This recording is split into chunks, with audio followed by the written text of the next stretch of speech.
नित्ये शुम्भावये शुभत्वं श्रीसंहरा सुदुरितं दुर्गे नमस्ते अम्बिके சூர்யா அண்ட் ஜோதிகா 2 பேருமே சென்னையில் பாரிஸில் இருக்க ஒரு காளிகாம்பாள் கோவிலுக்கு சாமி தரிசனம் பண்ணுறதுக்காக போயிருக்காங்க.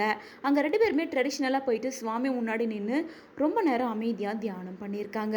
ஏன்னா சூர்யாவோட 50th பர்த்டே அப்படின்றனால தான் 2 பேரும் கோவிலுக்கு போயிருக்காங்க. அது மட்டும் இல்லாமல் சூர்யாவோட 50வது பிறந்த நாளை முன்னிட்டு சூர்யா நடிப்பில் வர இருக்க கருப்பு படத்தோட டீசர் வீடியோவும் வைரல் ஆகிட்டு இருக்கு. மேலும் சூர்யாவோட 50வது பிறந்தநாள் அப்படின்றனால ஸ்பெஷலாக நைட்டு கேக் வெட்டியிருக்காங்க. சூர்யா ஜோதிகா 2 பேருமே சேர்ந்து பர்த்டே பார்ட்டியும் செலிப்ரேட் பண்ணியிருக்காங்க. ஸ்பெஷலாக சூர்யா தலையில் 50 அப்படின்னு இருக்க மாதிரியான ஒரு கேப் போட்டு செலிப்ரேட் பண்ணியிருக்காரு. சூர்யாவோட 50வது பிறந்தநாள் மற்றும் அவரோட கருப்பு படத்தோட டீசர் வீடியோ ரிலீஸ் ஆயிருக்கு. மேலும் ஜோதிகாவும் இப்போ மும்பையில் தான் செட்டில் ஆயிருக்காங்க. நிறைய பாலிவுட் மூவிஸ்லேயும் வெப் சீரிஸ்லேயும் கமிட் ஆகி நடிச்சிட்டு தான் இருக்காங்க. ஸோ அவங்களோட எல்லா ப்ராஜெக்டும் சக்ஸஸ்ஃபுல்லாக இருக்கணும், ஃபேமிலியில் எந்த ப்ராப்ளமும் வரக்கூடாது அப்படின்னு எல்லாத்துக்கும் சேர்த்து தான் இந்த சிறப்பு பூஜையை பண்ணியிருக்காங்க.